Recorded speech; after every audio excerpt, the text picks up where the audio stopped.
Hi, I'm Laura Meyer, founder and CEO of Envision Horizons.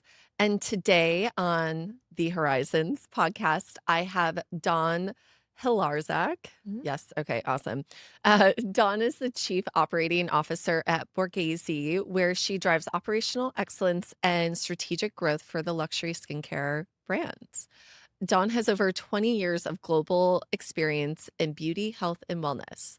She was also the co creator of Noble Panacea and is the founder of the podcast, The M Word, and runs a nonprofit, Thoughtful Threads of the Heart. Dawn, it is a pleasure to have you. Thank you. You have been so fun to collaborate with over the years, and I can't wait to get into our conversation. Thank you. But to kick things off, I always like to start with a game. So Oh, we are going to start off with a fact or opinion game okay. because with beauty, there's a lot of things positioned as facts, but they may also just be an opinion. So, fact or fiction, heritage brands have an advantage over new launches in today's market. I think fact, if the heritage brand can diversify themselves and be relevant to today's consumer, there is an advantage in the trust of the brand and longevity, but we as heritage brands must really diversify and evolve to today's consumer, especially in the digital space. Yes. Yeah. Brand builders should focus on perfecting a single channel before expanding outwards. Yes. It's one of the biggest mistakes I think new brand builders make is wanting to go everywhere very quickly and not taking the time to perfect profitability, singling on what you're good at, whether it's one SKU or one message, before you start to expand. It can Mm, actually cripple your investment and also your resources. I Yeah. agree. Yeah. When we have prospects come to us and they're like, all right, we're going to launch Target, Ulta, and Amazon all in 1 year, Mhm. I look at them, How? do you even have the inventory for it? Yeah. Because no inventory, no sales. That's a problem. Yeah. Influencer partnerships deliver a better ROI for beauty brands than traditional advertising. I think there's an opportunity if you have the right influencer that's authentic to your brand, they can definitely beyond just reach, make a good ROI, but it has to be the right influencer and you have to be mindful of if you pay or not pay and that perception. Mhm. Yeah. Sounds like being intentional is the key to a lot of Yes. these. And being authentic on why you're using that influencer and working with them. Mhm. Yeah. A beauty brand should launch with a line of products versus a single hero product. My opinion is definitely single hero products. Really hone in on what you're good at, deliver that promise, build that trust with the community before being everything to everyone. If you're everything to everyone, you dilute your message and you also dilute your resources. Mhm. And resources are scarce in those early Yes. days, for sure. Yes. AI chatbots Mm. will replace traditional search as the primary way consumers discover products is by asking their AI Mm. for recommendation. I think it's actually not replace. It's actually in parallel partner. I'm very pro AI. I think it's incredible. I use it every day, all day long, but it doesn't replace, it actually supplements. So there's a difference. And leaders and brand builders need to understand how to use it as a additional resource versus just replacing your resources. Yeah. And so let's dive into that topic Mhm. a little bit more because I know Borghese, has done some very amazing work with Yeah. AI from a creative side of things, Yes.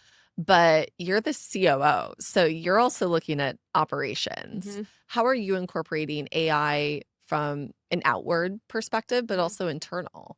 So outward, so first one, our beginning campaign this year, the first one was all AI, which was really exciting to partner with a creative agency that really gets that and gets the brand's DNA. And to the average consumer, I don't think they knew it was all AI. Hmm. So through that learning, it allowed us to scale this campaign with minimum resources and investment. I mean, we're still, a brand that was continuing to grow. We're in our renaissance. I look at investments and resources very closely.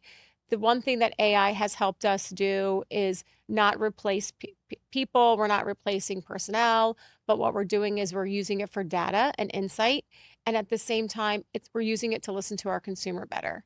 So we're really trying to understand when we make decisions, what is the best way forward. We're also using AI and data-driven tools like that to make smart operational decisions and pull those decisions together so we're being more mindful of our spend. And internally, I mean, are you looking into different AI agents? Is it helping with inventory planning, trend Yeah, yeah. recognition? What are you doing today versus what do you aspire to do in the coming years? So we're definitely using AI in the traditional sense in content creation and development, messaging, copy, things like that. Anything on the marketing creative side. We're also using it in sales data and analytics. When you look at marketplaces like Amazon or even our own DTC, AI data is helping us with predictability. So we're looking at forward thinking. A lot of times people use data-driven resources to look backwards. Fine to look at the back history, but also for me, it's about predictability. So looking to see what we need for the future as we scale. So we're using that internally. We're also using a lot of AI software and resources for operational inventory predictability so that when we start to scale, as we scale, and we're having a very big moment. So our inventory management is quite different than it was a year ago. And so we're looking at operationally, logistically as well. And then I think for also from a resource standpoint, where we cannot maybe put in an additional personnel, AI is actually helping to support that Mhm. and supplement it. Yeah.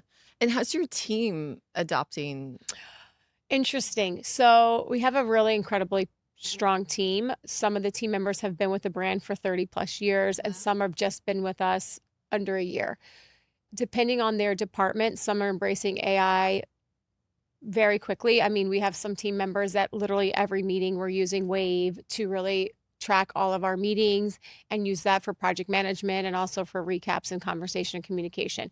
We have some team members that are a little bit more reluctant and don't understand it as much. So in 2026, we're actually putting in an education tool to help everyone in the company be stronger at understanding AI and how they can use it in their own personal life and also in their own professional life. Because at the end of the day, whether I personally feel as a leader, if you're with me and this organization for 1 year or 30 years, if we can provide the resources to help you make better decisions in your role personally and also professionally in the job you do every day, you'll only win at the end. And it can reduce a lot of additional work that you don't need. That's amazing. And will this educational resource courses, Mhm. is this something you're working with a consultancy Yes, on? Okay, yes. We're working with a consultancy and a hybrid with a software company. cool. So we're going to do both things. And the reason why we don't want to just do a consultancy is because while I think that's important, there is sometimes personal opinion that comes into that as well. So I want to merge the two together. I want the team to understand that there's a human person that's teaching you about this incredible opportunity to improve what you do every day in your professional life and your job. And at the same time, you then start to practice it because it's fine to sit in a classroom and learn about it, but if you don't put it to play, you're not going to understand the positive resource it is. Yeah. And I've always thought of you as someone who's forward thinking, so Thank I'm not you. surprised by this. Thank you. And to even back it up, you were always forward thinking as it pertained to Amazon. Yes, You were 100%. ringing the Amazon bell when no one else Yes, was but listening. no one wanted to listen to me. And so, what is your advice today? Mm, Now, I think the beauty industry in general has recognized Amazon as a necessity, mhm, but not all beauty brands are looking at Amazon as a true growth channel or an absolute focus. mhm. What are your words for them? I'm still trying to understand the why. You know, I understand the why 10 years ago. I kind of understand the why 10 years ago, I should say. But the further you get from the customer, the further you get from the customer. And so years ago, as a brand builder, we would create a product, do a campaign, go to market, brand mindset first, get a retail, get some press, and call it a day. And the consumer always was saying where they wanted to go and why they were going there. And now we're in 2025. I'm always concerned why you're not listening to the consumer. As a brand, it feels a little narcissistic to think the consumer's not on Amazon. Mhm. And so she's on Neiman's, she's at Target, and she's at Amazon. And if you listen to her, really listen to her through whatever communications you listen to your consumers through, she's there. So why wouldn't you want to be where she's at? Mhm. And Amazon has did a great job of protecting brands. This is not like in 10, 15 years ago where there's great, they've done a good job and brands have more opportunity for control. So we know that and we have the opportunity to be there. I think we should be. Because if not, you're just missing your consumer and you're Yeah. missing out the millions of consumers that could enjoy your brand. And so how does Amazon play a role in Borghese's Oh, it's plan and 100% our success? top focus. Yeah. I have no problem saying that transparency. We literally need to meet the customer where she lives. And so I don't care where she shops. I just want her to shop Borghese. And we want to give her the best experience. And if that is on Amazon, we do it. But I will say that we do want to protect our brand's DNA and our heritage. So good content, luxury positioning, the creative we're doing, our storefront, how we position our home, because Amazon literally storefront is welcoming into our home at Borghese. Being heritage doesn't mean you have to be antiquated in Right. your approach. Yes. Yeah. Yes. You know, brand builders, we were a little afraid at the time. Retailers would say, if you go to Amazon, I will not carry you. If you're here, I won't take you there. And I think we're learning in the last 18 months, we're really learning that the customer is everywhere and we need to be everywhere. So, any new brand founder or builder, I would recommend being so open minded to it, trying to get out the noise of being afraid that if I'm at Neiman's or a Macy's, that I can't be at Amazon. You Mhm. can. But how do you have those conversations with the You retailer? have to be very transparent up front. And also you have to be transparent with yourself. You know, what is your end goal? Is your end goal to scale, to chase the PO, to have massive distribution very quickly? If that's your goal, then maybe you need to look at it differently. But if your goal as a founder or a brand builder is to build a brand based on the customer and the community, then if you're very transparent up front with them, retailers are extremely respectful and they're great partners. They just need to know where you stand. That helps them make better decisions, but also they understand their customers everywhere. So I always think that to be transparent and be honest with them. And you can give a unique assortment. You can give unique programs or promotions. On Amazon, we don't have a lot of sets. We're not sampling. Amazon's ecosystem is quite different than we do on our DTC or with our retail partners like a Neiman's or a Macy's. So we do try to give a little bit of uniqueness to each one based on their own ecosystem. Yeah.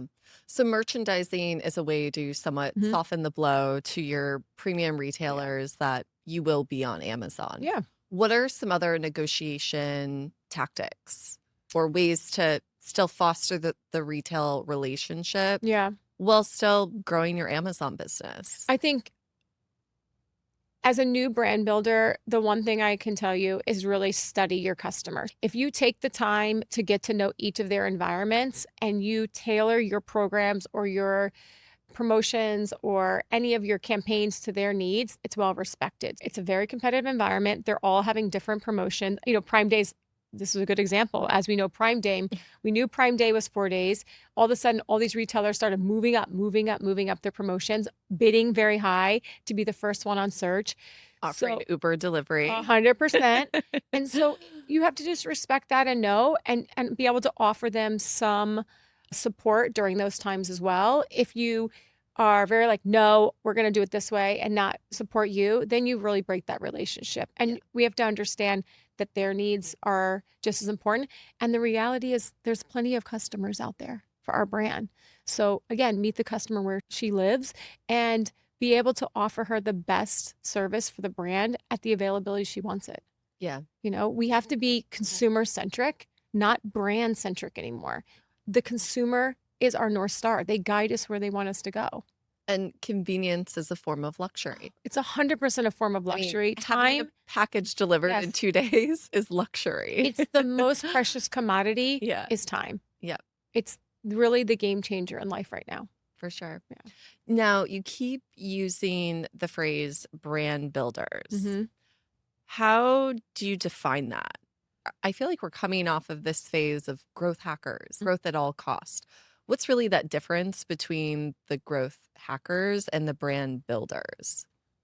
Brand builders are, for me, in my opinion, brand builders are really building the brand in a 360 way. I've been lucky enough to inherit running a legacy brand, right? So we're 68 years of heritage. Where I'm doing right now at Borghese is quite different than I was doing at Noble when it was a startup and starting a brand from scratch. So as a heritage brand, we are looking at honing in and respecting the DNA of the brand, the heritage, the Italian roots, the spa, like the reason that Princess Marcella founded this brand, and making sure we're true to our core while listening to the customer. There are customers that have been using this brand for 40, 50 years. Why? And then what's the new generation? What's the next generation? So for me as a brand builder, you respect the heritage, you stay true to your traditions and your roots, and you evolve to a consumer-centric mindset and become obsessed with the consumer. Mhm. In a startup like Noble, we were really focused on what is our point of difference, science-based. We had a founder that was brilliant mind. He was a Nobel laureate chemist. His discovery was revolutionary. No one in the industry had it. That was the first one, position play. Number two was our science. And number three is we had to design a brand that was luxury with packaging, innovation, and design in a really unique community environment. So we looked at our strategy of where we positioned ourselves with retailers, what countries we launched first, all in mindset of our science tech, because we really are a tech brand that sells skincare. That was a different way as a brand builder than inheriting a heritage brand. Yeah. And you love data. Yes, I do. And I want to talk a little more tactically about how you've approached Amazon, both Mhm. with Borghese, but also in the past. Mhm. And when we started off our partnership, the big draw initially, even though we had worked together in the past, was hey, how do we take Borghese from the, let's call it more traditional way of selling on Mhm. Amazon, just through 1P Vendor Central, and moving it to 3P where there's more control, there's more data access. Why is it that you wanted to make that change? I mean, sheer scalability. It was not easy. It's been a journey. I will Mhm. be super transparent. Transferring from vendor to seller central, even with all the data and the incredible resources like you and your team and all the information, even working with other friend brands that have done the same thing and learning from them, it was much harder than we thought. So that first was an eye-opening experience and took longer. But just sheer scalability. I mean, what Vendor Center offers is the ability to have inventory predictability, POs coming in, Mhm. resources investment. But what Seller allows us is complete control in the sense that you have the data, you understand what the consumer wants. You can tailor your shop and your storefront to meet your brand's needs and the consumer's needs. And so while it was painful and it was a longer transition than we wanted to, it is the right thing to do for us to scale. Amazon is very much a top focus for us. I don't think we could have done it by ourselves, so thank you. Wherever I can, with or without being in front of you, I will tell you how much Envision has really helped our team. I don't think the person that runs our marketplace would still be here today if she didn't have your team in place. It's a tough journey Mhm. to transition, and you guys helped us along the way, but it's only going to help us scale and really run faster. Yeah, and I will say, having transitioned over 30 brands from vendor to seller, yours is on the side of more painful Mhm. Yeah. transitions. Yeah. And I think there was just a lot happening as a Oh, that we that were not caused even that. set up this is prior to me, but when Borghese was set up on Amazon, I don't think they were set up correctly. I don't think that those that were shepherding Amazon with Borghese were using resources the way we needed to, and that created a lot of pain points. I'm very fortunate that you guys got us through that journey, because we weren't doing Amazon correctly, we weren't doing our customers correctly, and the way that we were servicing them, but we're almost there, Yeah. and it's great. And so even though there were months of pain, Yes. was it worth it? Oh, it's 100% worth it Yeah. already. We had a great Prime Day. I'm Mhm. very excited about what's happening in the future. We are on Amazon because that's where the consumer is. Our storefront are the welcome into our Italian villa and our home. Mhm. And a finalist. And a finalist, thank you for Amazon storefront for Beauty Matter. And we've just been doing this less than a year. So this is I feel we're like about we a should have year. done the mask Oh, we should definitely for Fango. this I for this Fangoed this morning. podcast. I Fangoed in 5 minutes. Here's another good example. Fango is our most iconic product. It's 40 years this year. We sell Wow. one a minute. It wasn't even the top SKU at Amazon. Mhm. How do you not have your number one iconic product that you're known for that no one makes, this amazing mud, not be a top 5 SKU at Amazon? So even that transition Yeah. has allowed us to scale and really make our point of difference unique. Yeah. Let's talk about your experience at Noble Panacea. Okay. Because launching into the luxury skincare market right now Mm. is not easy. No. And you mentioned go-to-market strategy some, but what can brands do to stand out today? And how should they be thinking about channel distribution Yeah. in a world where Neiman Marcus, Saks, Mhm. Bergdorf, they're not doing well as Yeah. retailers? Net-a-Porter has no beauty anymore. Correct. Mhm. So where does luxury beauty go? Yeah. Noble is such a special brand. It is the ultimate in luxury by design because the technology is so superior. And so its price positioning is based, you're paying for technology. I mean, science is expensive. When we designed the roadmap for Noble, it was position and science and proven results versus promises. So I like that. seriously, I Yeah. mean, when you're in the science community, you can't have fluffy stories. Like it's black and white. No word salad. We're It done. literally works or it doesn't. When your founder is a Nobel laureate chemist, one of the most brilliant minds in the world, you can't fake it. Mhm. And so those 3 pillars of where we went helped us design how do we position play this. So we did look at key retailers like Harrods. So when we first started developing the brand, we were like, number one, I was like, Harrods and Net-a-Porter. We gotta land Harrods and Net-a-Porter. Why? They're the windows to the world and they were uber luxury and their consumer was willing to invest in that type of technology and packaging that maybe other channels weren't. So we knew we'd go there first, and we did right away. First launch went there, and also focusing on our own digital first DTC. So that was kind of the beginning of building this great brand. And then quickly after that, I'll be honest, someone from a luxury retailer went over to Amazon Luxury Store, called me and said, I think you should go. And I said, we should go to Amazon Luxury Store. And that allowed us to understand luxury in Amazon's ecosystem. And I have to go there. Go ahead. Premium beauty, Yeah. first luxury store. What's your hot take? I think luxury stores are really tough. When I was a consumer and I got the first email, But why is it tough? because no one knows about it. Yeah. So, you get the email and you're like, oh, I'm invited into the secret society. And then you start realizing like no one knows about this society. Like no one even knows how to find you. And even for me, I have to go in and type in luxury store. It's too hard. Mhm. You And go to Amazon think for convenience. And I don't think every consumer on Amazon even has access. No, to they the don't have luxury access store. and you can't find it. Yeah. And I think the concept is brilliance, but it's not consumer-centric. Again, I just mentioned earlier, the customer shops at Neiman's, Target, and Amazon in some cases. So why are you separating them? Yeah.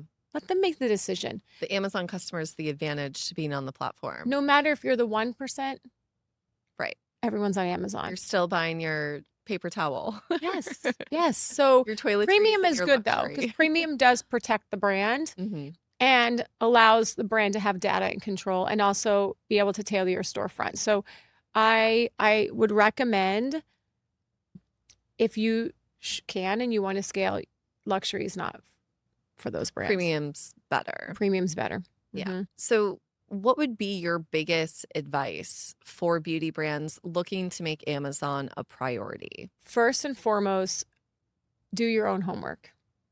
Make sure you understand why you're going there and what is your long-term gain. If you think you can throw up your product on Amazon and you're going to have a moment, unless you're investing in TikTok or influencers or things like that, I would say be careful. 2 is really make sure you find a good partner that's there for the long haul. This may sound not kind, but there are a lot of agencies chasing Amazon and chasing Amazon services. And as a founder or brand builder, we need to find the right partner. And it feels like, oh, this person says they know it. Not everyone knows Amazon. Mhm. It's not easy. It's its own language. So you have to find a good agency that understands it and is there for the long haul. It literally says, I'll be honest with you. This is what you're going to do in year 1, year 2, year 3. This is going to be the investment. This is the inventory. You need that support. But This may be painful. this may be painful. And you guys were very honest with us. It was Yeah. going to be painful. Thank you for that. But also, I think you have to do your own research and really start to educate yourself.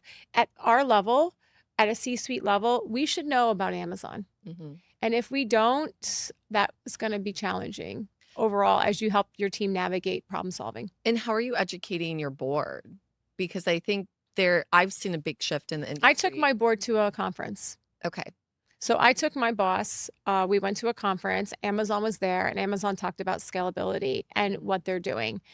And that was a game changer. We talk about, even within our teams, depending on what channel they operate, the director that runs Amazon is always educating marketing on what content I need, what videos, what type of assets, what type of copy. It's very different than other retailers and slightly different than DTC.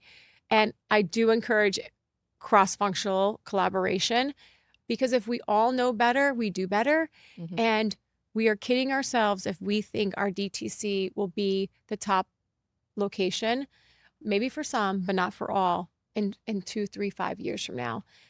The sheer size of visibility at Amazon is so profound. Yeah. It's unbelievable. They're the behemoth. But what about these other marketplaces? So Like Target, Ulta. correct. Go- Yes. You know what? Go after it. If your customer is there, why not? But how do you confirm they're there? Well, I listen to our customers. So I read every review. I mean, before I even came to Borghese, I spent 6 months researching the brand. I listened to every review. I look at every comment. Every review comes to me. Every complaint, comment, question comes to me.